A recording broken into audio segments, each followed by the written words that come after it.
जय गुरु जी, शुक्राना गुरु जी, अनंतम अनंतम शुक्राना।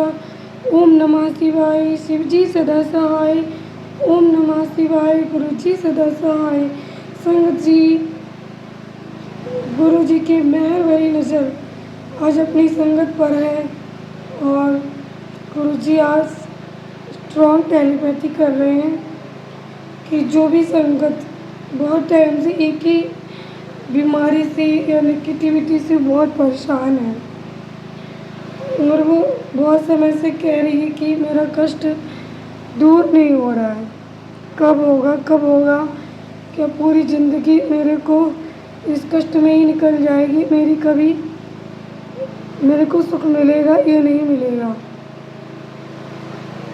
संगत जी, आज उन सारी संगत पर गुरु जी की बहुत ही मेहर भरी नज़र है और गुरु जी उस अपनी प्यारी संगत को बताना चाहते कि आज गुरु जी उसके सारे कर्म काट कर उसके लेख बदल रहे हैं और अब से उसके जीवन में सुख का सवेरा ही होगा। जो भी अंधकार था, जो बीमारी, जो नेगेटिविटी से संगत परेशान है, लड़ रही है, इसको लगता था कि मैं ऐसी परेशान ये क्या मेरी लाइफ कटेगी, तो बिल्कुल नहीं संगत जी, आपके लिए लाइफ हंसने और खुश रहने के लिए, कुछ करने के लिए मिली है, परेशानी में काटने के लिए नहीं मिली है। आज से आपकी बीमारी और परेशानी सब खत्म होगी। गुरु जी आपको ब्लेस कर रहे हैं। जय गुरु जी, शुक्राना गुरु जी। संगत जी, आज के डिवाइन ब्लेसिंग से भरा हुआ शिव महापुराण की कथा का 22वीं संहिता का प्यारा सा अध्याय श्रवण करेंगे। चलिए शुरू करते हैं गुरु जी के महामंत्र के साथ। ओम नमः शिवाय, शिव जी सदा सहाय। ओम नमः शिवाय, गुरु जी सदा सहाय।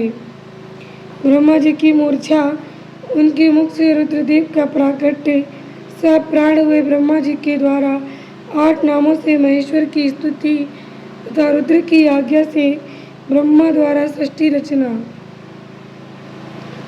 तदंतर काल में महाप्रलय ब्रह्मांड की स्थिति 10 सर्ग आदि का वर्णन करके वायु देवता ने कहा, पहले ब्रह्मा जी ने 5 मानस पुत्रों को उत्पन्न किया जो उनके ही समान थे।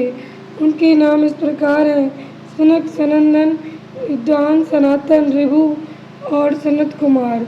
वे सब के सब योगी, वीतराग और ऋषिया दोष से रहित थे। इन सब का मन ईश्वर के चिंतन में लगा रहता था, इसलिए इन्होंने सृष्टि रचना की इच्छा नहीं की। सृष्टि से विरत हो सनक आदि महात्मा जब चले गए तो ब्रह्मा जी ने पुनः सृष्टि की इच्छा से बड़ी भारी तपस्या की। इस प्रकार दीर्घ काल तक तपस्या करने पर भी जब कोई काम न बना तब उनके मन में दुख हुआ। वो दुख से क्रोध प्रकट हुआ। क्रोध से आविष्ट होने पर ब्रह्मा जी के दोनों नेत्रों से आंसू की बूंदें गिरने लगीं। उन अश्रु बिंदुओं से भूत प्रेत उत्पन्न हुए। असुरों से उत्पन्न हुए उन सब भूतों प्रेतों को देखकर ब्रह्मा जी ने अपनी निंदा की। उस समय क्रोध और मोह के कारण उन्हें तीव्र मूर्छा आ गई। क्रोध से आविष्ट हुए प्रजापति ने मूर्छित होने पर अपने प्राण त्याग दिए। तब प्राणों के स्वामी भगवान नीलोहित रुद्र अनुपम कृपा प्रसाद प्रकट करने के लिए ब्रह्मा जी के मुख से वहाँ प्रकट हुए। उन निर्दिशा प्रभु ने अपने को 11 रूपों में प्रकट किया। महादेव जी ने अपने उन महामना 11 स्वरूपों से कहा, बच्चों, मैंने लोक पर अनुग्रह करने के लिए तुम लोगों की सृष्टि की है, अतः तुम आलस से रहित हो संपूर्ण लोक की स्थापना, हित साधन तथा प्रजा संतान की वृद्धि के लिए प्रयत्न करो। महेश्वर के ऐसा कहने पर वे रोने लगे और चारों ओर दौड़ने लगे। रोने और दौड़ने के कारण उनका नाम रुद्र हुआ। जो रुद्र हैं वे निश्चय ही प्राण हैं और जो प्राण हैं वे महात्मा रुद्र हैं। तत्पश्चात ब्रह्मपुत्र महेश्वर ने दया करके मरे हुए देवता परमेष्टि ब्रह्मा जी को पुनः प्राण दान दिया। ब्रह्मा जी के शरीर में प्राणों के लौट आने पर रुद्रदेव का मुख प्रसन्नता से खिल उठा। उन विश्वनाथ ने ब्रह्मा जी से उत्तम बात कही। उत्तम व्रत का पालन करने वाले जगत गुरु महाभाग ब्रह्मची, डरो मत।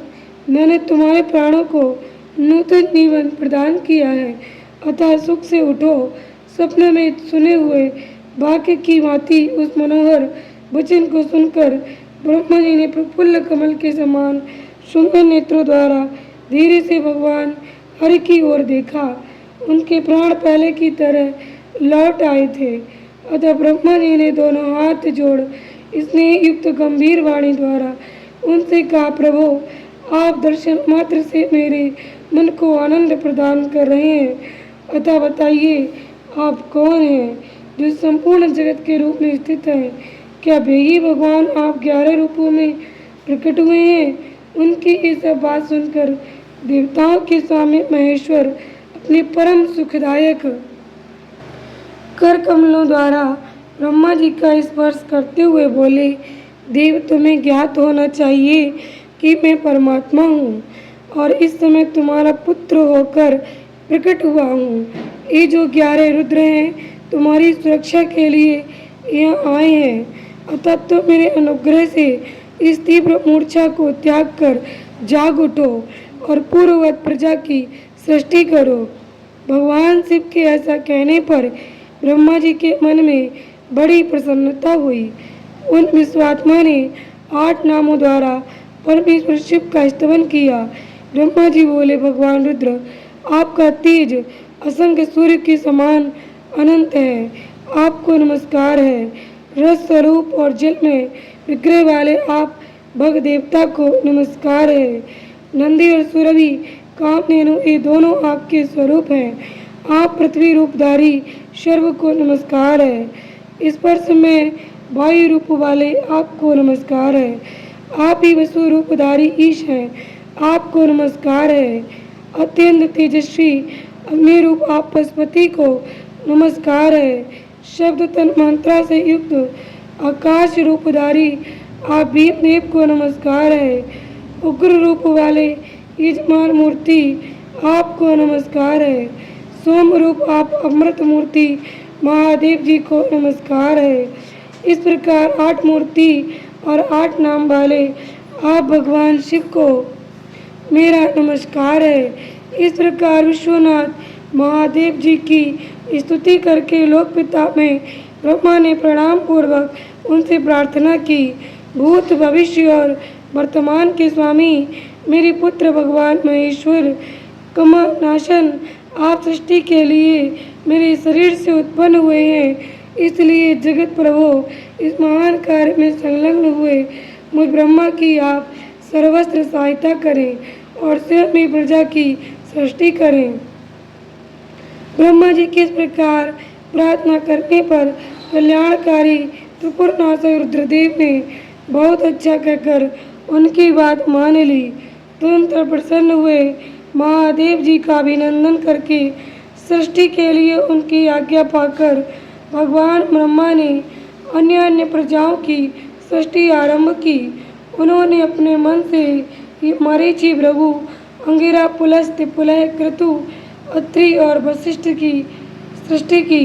ये सब ब्रह्मा जी के पुत्र कहे गए हैं। धर्म, संकल्प और रुद्र के साथ इनकी संख्या 12 होती है। ये सब पुराने ग्रस्त हैं। देवगणों सहित इनके 12 दिव्य वंश कहे गए हैं, जो प्रजावान, क्रियावान तथा महर्षियों से अलंकृत हैं। तत्पश्चात जल पर स्थित हुए रुद्र सहित ब्रह्मा जी ने देवताओं, असुरों, पितरों और मनुष्यों की सृष्टि करने का विचार किया। ब्रह्मा जी ने सृष्टि के लिए समाधिस्थ होकर अपने चित्त को एकाग्र किया। तत्पश्चात मुख से देवताओं को, कोख से पितरों को, कटी के अगले भाग से असुरों को तथा प्रजनेन्द्रिय लिंग से सब मनुष्यों को उत्पन्न किया। उनके गुदा स्थान से राक्षस उत्पन्न हुए, जो सदा भूख से व्याकुल रहते हैं। उनमें तमोगुण और रजोगुण की प्रधानता होती है। वे रात को विचरते और बलवान होते हैं। सांप, यक्ष, भूत और गंधर्व ये भी ब्रह्मा जी के अंगों से उत्पन्न हुए। उनके पक्ष भाग से पक्षी हुए, वक्ष स्थल से अजगम स्थावर प्राणियों का जन्म हुआ, मुख से बकरों और पार्श्व भाग से भुजंगमों की उत्पत्ति हुई। दोनों पैरों से घोड़े, हाथी, सर्प, नीलगाय, मृग, ऊंट, खच्चर, न्यूक नामक मृग तथा पशु जाति के अन्य प्राणी उत्पन्न हुए। रोमावलियों से औषधियों और फल मूलों का प्राकट्य हुआ। ब्रह्मा जी के पूर्ववर्ती मुख से गायत्री छंद, ऋग्वेद, त्रिवृत स्तोम, रथंत्र साम तथा अग्निष्टोम नामक यज्ञ की उत्पत्ति हुई। उनके दक्षिण मुख से यजुर्वेद, तुष्टुप छंद, पंचदश स्तोम, बृहस्साम उक्त नामक यज्ञ की उत्पत्ति हुई। उन्होंने अपने पश्चिम मुख से साम में जगती छंद, सप्तदश स्तोम, वैरूप्य साम और अतिरात्र नामक यज्ञ को प्रकट किया। उनके उत्तरवर्ती मुख से एक विषम स्तोम, अथर्ववेद, आप्तोर्याम नामक यम अनुष्टुप छंद और बैराज नामक साम का प्रादुर्भाव हुआ। उनके अंगों से और भी बहुत से छोटे बड़े प्राणी उत्पन्न हुए। उन्होंने यक्ष, पिशाच, गंधर्व, अप्सराओं के समुदाय, मनुष्य, किन्नर, राक्षस, पक्षी, पशु, मृग और सर्प आदि संपूर्ण नित्य अनित्य स्थावर जंगम जगत की रचना की। उनमें से जिन्होंने जैसे जैसे कर्म पूर्व कल्पों में अपनाए थे, पुनः पुनः सृष्टि होने पर उन्होंने फिर उन्हीं कर्मों को अपनाया। उस समय वे अपनी पूर्व भावना से भावित होकर हिंसा अहिंसा से युक्त मृदु, कठोर, धर्म, अधर्म तथा सत्य और मिथ्या कर्म को अपनाते हैं, क्योंकि पहले की वासना के अनुकूल कर्म ही उन्हें अच्छे लगते हैं। इस प्रकार विधाता ने ही स्वयं इंद्रियों के विषयभूत और शरीर आदि में विभिन्नता एवं व्यवहार की सृष्टि की है। उन पितामह ने कल्प के आरंभ में देवता आदि प्राणियों के नाम, रूप तथा कार्य विस्तार को वेदोक्त वर्णन के अनुसार ही निश्चित किया। ऋषियों के नाम तथा जीविका साधक कर्म में उन्होंने वेदों के अनुसार ही निर्दिष्ट किए। अपनी रात व्यतीत होने पर अजन्मा ब्रह्मा ने स्वरचित प्राणियों को वे ही नाम और कर्म दिए जो पूर्व कल्प में उन्हें प्राप्त थे। जिस प्रकार भिन्न भिन्न ऋतुओं के पुनः पुनः आने पर उनके चिन्ह और नाम रूप आदि पूर्ववत रहते हैं, उसी प्रकार युगादि काल में भी उनके पूर्वभावी दृष्टिगोचर होते हैं। इस प्रकार से ब्रह्मा जी की लोक सृष्टि उन्हीं के विभिन्न अंगों से प्रकट हुई है। मैं से लेकर विशेष पर्यंत सब कुछ प्रकृति का विकार है।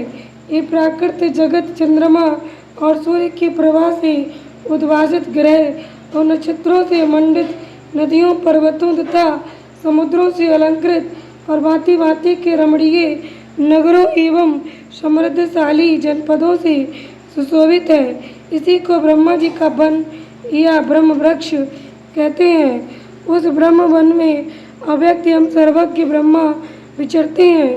वे सनातन ब्रह्म वृक्ष अव्यक्त रूपी बीज से प्रकट एवं ईश्वर के अनुग्रह पर स्थित है। बुद्धि इसका तना है और बड़ी बड़ी डालियाँ हैं। इंद्रियाँ भीतर के खोखले हैं। महाभूत इसकी सीमा है। विशेष पदार्थ इसके निर्मल पत्ते हैं। धर्म और अधर्म इसके सुंदर फूल हैं।